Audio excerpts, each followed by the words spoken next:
on the radio because Luke just asked me a great question. Hey everyone, we're back. Luke, ask me that question again.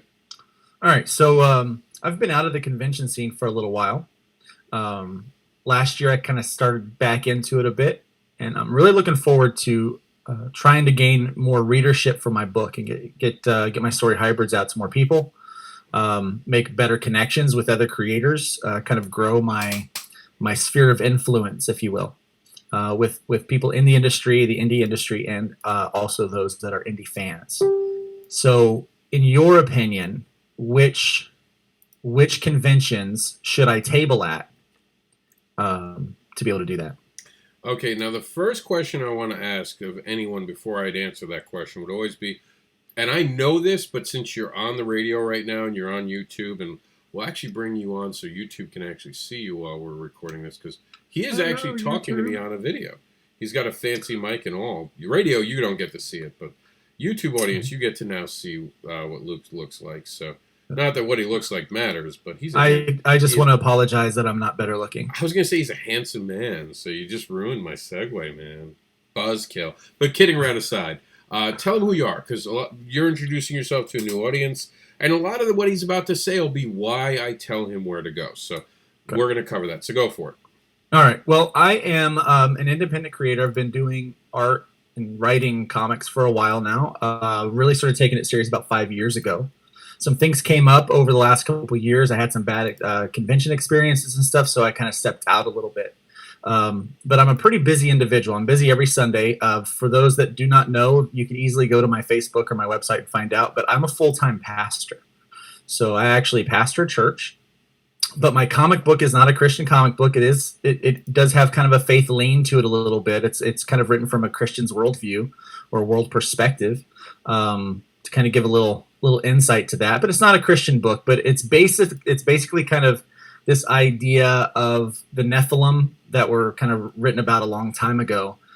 Some people believe they inspired the Greek gods, and so we kind of took a spin on that for this book in this series to kind of explain why people have powers, because they're all kind of related to the Greek gods. And then we really kind of focus in on this idea of big corporate and human trafficking, and kind of how they go hand in hand. So it doesn't apply directly to our world, but it does have some kind of connections, some things that people will find familiar. But it really kind of deals with like the interpersonal issues that people have with kind of life and love and faith and those kind of things. So I try to go a little deeper than that, but so that's kind of like my book. It's a superhero book, but it's kind of for teens and older.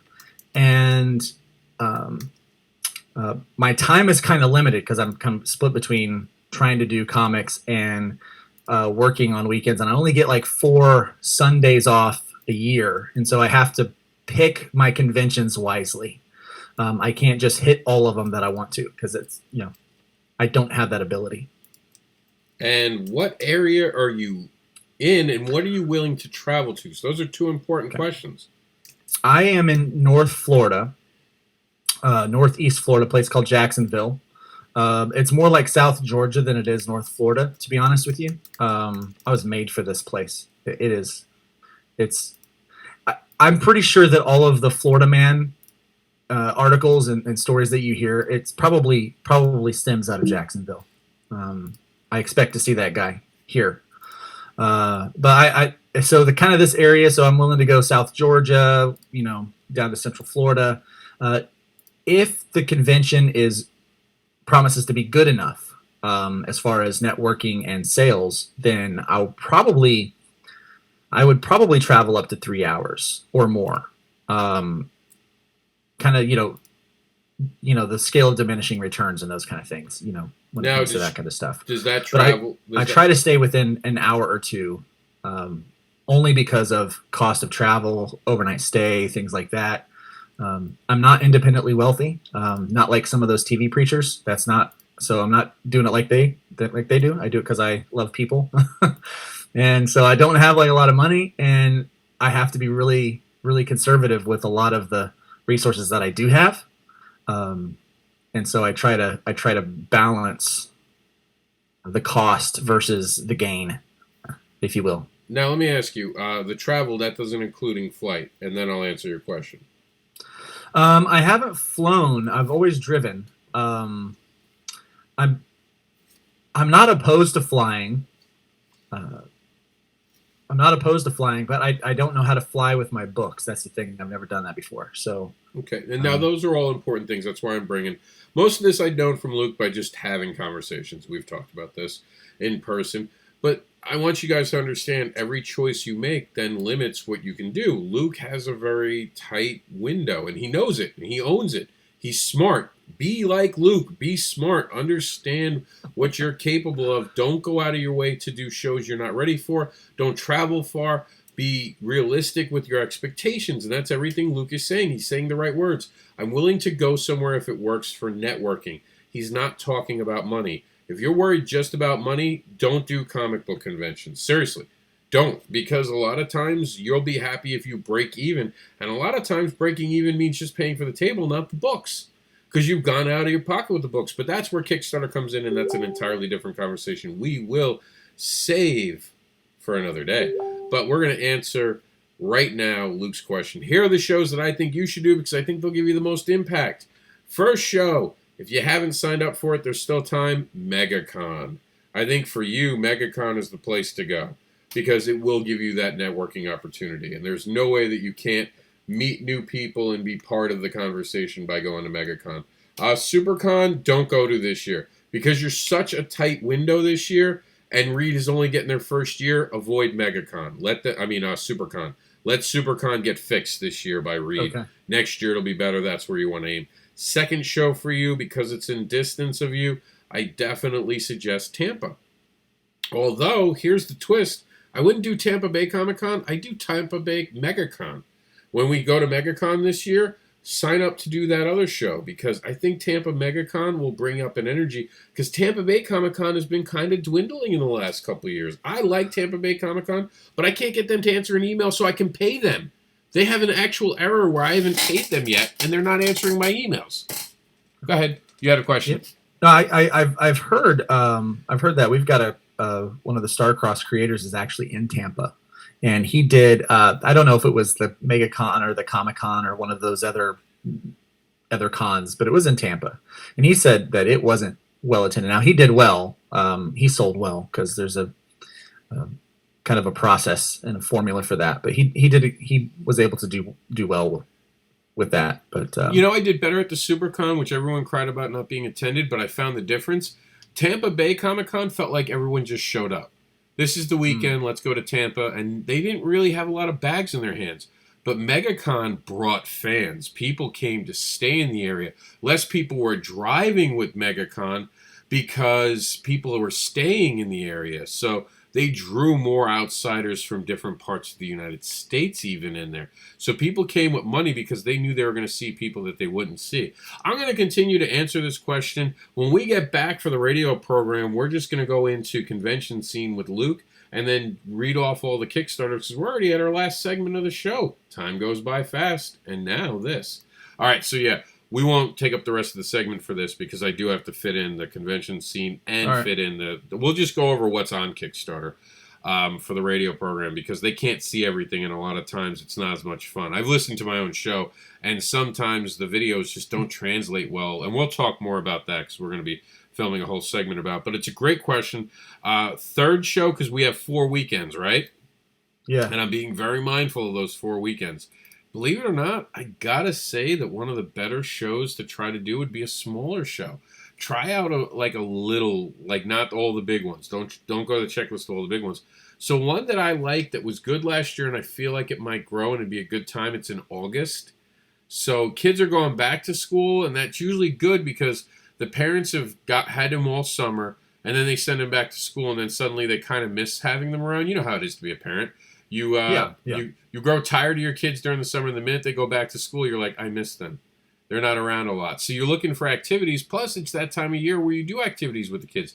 You're going school shopping and all that. So in Florida, by the way, we go back to school in August, not September. Look up Infinity Orlando Toy and Comic Show. I'll be there with the panels, believe it or not. I'm actually in part of the panels. So I would suggest that one. And then the Okay. other one I'd suggest is Daytona. Now, I've also put you out a few weeks between the shows on purpose. I've deliberately given you time, like a month between shows, so you can regroup. Because I know with your job, you don't have that ability. And I'd also suggest for you, because middle of the week's not so hard to get away, right?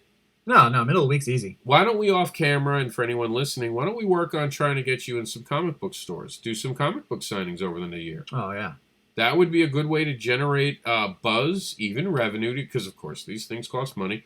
Of course, we all hate Luke because he can draw and write, so he doesn't have to work with anyone else, and he doesn't have big overhead outside of printing. But time is a big overhead. I pay my colorist. I can color, but he has a Patrick's colorist. so much better. And a letterer, right? You're doing a letterer? I do my lettering, yeah. Yeah. So, I mean, there is a team there. I kid with Luke, of course, because we all wish we were that as talented as Luke is. And I've seen his art and his progression through his books. I'm blown away by the creator that he is becoming. And that's a huge compliment, I think, I appreciate when that, I really do. you see someone growing. And it's a compliment to how your energy. Because a lot of people quit. And they come back and they quit, and it takes them a while.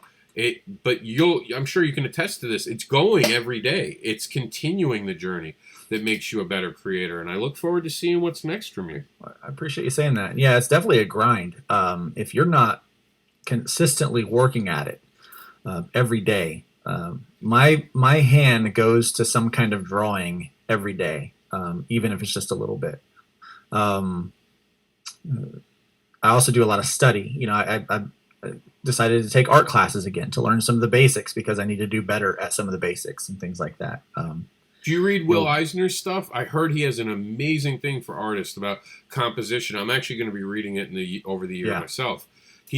Oh man, the history of Will Eisner. We'll be talking about him more. Now the YouTube audience and the Facebook audience are going to get a spoiler here. We're inducting Will Eisner into the Independent Creator Hall of Indie Comic. I'm still getting used to saying it out loud. Indie Creator / Comic Hall of Fame. He's going to be our last inductee. Sweet. Because he's going to be because even in the Wrestling Hall of Fame, they have that one big name that goes in. That's like that's the folk that like he's.